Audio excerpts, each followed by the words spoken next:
सौवरी ऋषि ने अपने तपोबल से सिद्धि प्राप्त कर ली थी, इसलिए इनके पास लोगों को आना जाना लगा रहता था।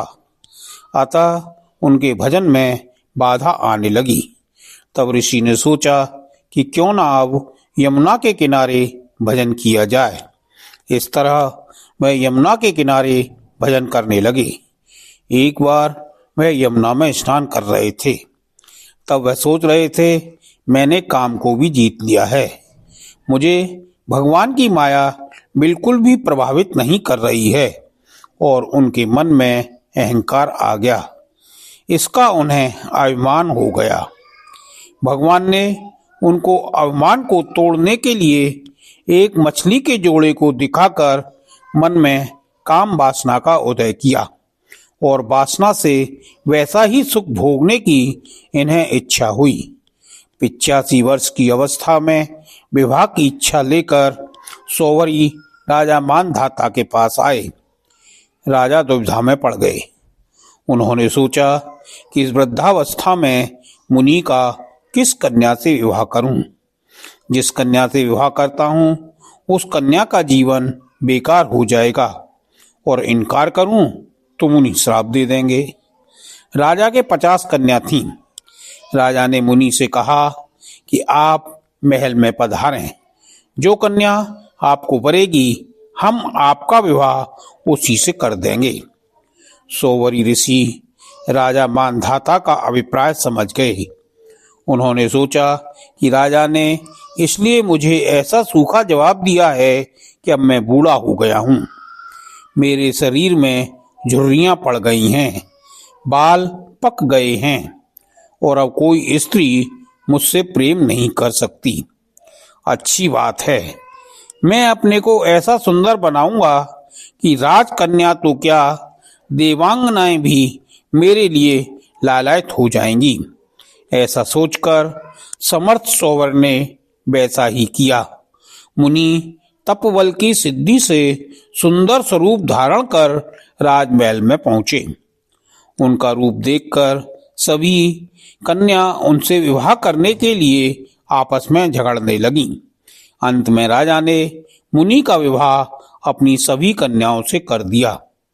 उन कन्याओं का मन सौवर जी में इस प्रकार आसक्त हो गया कि उनके लिए आपस के प्रेम भाव को तिलांजलि देकर परस्पर कलह करने लगीं। अपनी अपार तपस्या के प्रभाव से बहुमूल्य सामग्रियों से सुसज्जित अनेकों उपवनों और निर्मल जल से परिपूर्ण सरोवरों से युक्त एवं सौगंधिक पुष्पों के बगीचों से घिरे महलों के बहुमूल्य शैया, आसन, वस्त्र, आभूषण, स्नान, अनुलेपन, सुस्वाद भोजन और पुष्पमालाओं के द्वारा अपनी पत्नियों के साथ विहार करने लगे। सुंदर सुंदर वस्त्राभूषण धारण किए स्त्री पुरुष सर्वदा उनकी सेवा में लगे रहते। कहीं पक्षी चहकते रहते तो कहीं भौरे गुंजार करते रहते और कहीं कहीं बंदीजन उनकी वृद्धावली का बखान करते रहते। सप्तद्वीपवती पृथ्वी के स्वामी मानधाता सौवर जी की गृहस्थी का सुख देखकर आश्चर्यचकित हो गए। उनका यह गर्व कि मैं सार्वभौम संपत्ति का स्वामी हूँ जाता रहा। इस बार सौवर जी गृहस्थी के सुख में रम गए और अपनी निरोग इंद्रियों से अनेक विषयों का सेवन करते रहे। फिर भी जैसे घी की बूंदों से आग तृप्त नहीं होती वैसे ही उन्हें संतोष न हुआ। सौवरी जी एक दिन स्वस्थ चित्त से बैठे हुए थे। उस समय उन्होंने देखा कि मत्स्य राज के क्षण भर के संग से मैं किस प्रकार अपनी तपस्या तथा अपना आपा तक खो बैठा। वे सोचने लगे, अरे मैं तो बड़ा तपस्वी था। मैंने भली भांत अपने व्रतों का अनुष्ठान भी किया। मेरा यह अधः पतन तो देखो। मैंने दीर्घ काल से अपने ब्रह्म तेज को अक्षुण्य रखा था, परंतु जल के भीतर विहार करती हुई एक मछली के संसर्ग से मेरा वह ब्रह्म तेज नष्ट हो गया। अतः जिसे मोक्ष की इच्छा है उस पुरुष को चाहिए कि वह भोगी प्राणियों का संग सर्वदा छोड़ दे और एक क्षण के लिए भी अपनी इंद्रियों को बहिर्मुख न होने दे। अकेला ही रहे और एकांत में अपने चित्त को सर्वशक्तिमान भगवान में ही लगा दे। यदि संग करने की आवश्यकता ही हो तो भगवान के अनन्य प्रेमी निष्ठावान महात्माओं का ही संग करे। मैं पहले एकांत में अकेला ही तपस्या में संलग्न था, फिर जल में मछली का संग होने से विवाह करके 50 हो गया और फिर संतानों के रूप में 5000।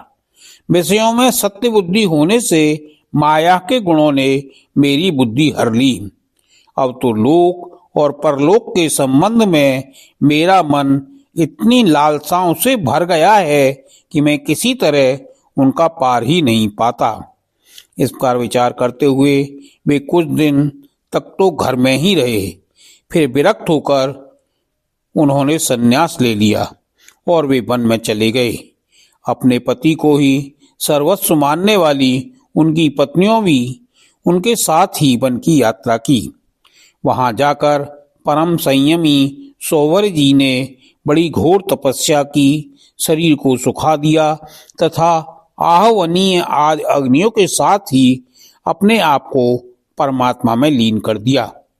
उनकी पत्नियों ने जब अपने पति सोवर जी की आध्यात्मिक गति देखी तब जैसे ज्वालाएं शांत अग्नि में लीन हो जाती हैं, वैसे ही उनके प्रभाव से सती होकर उन्हीं में लीन हो गई, उन्हीं की गति प्राप्त हुई। अगर आपको यह कथा अच्छी लगी हो तो वीडियो को लाइक करें, कमेंट करें और चैनल को सब्सक्राइब करना न भूलें। ऐसी ही और आध्यात्मिक कथाएं हम आगे भी लाते रहेंगे। जय श्री कृष्ण।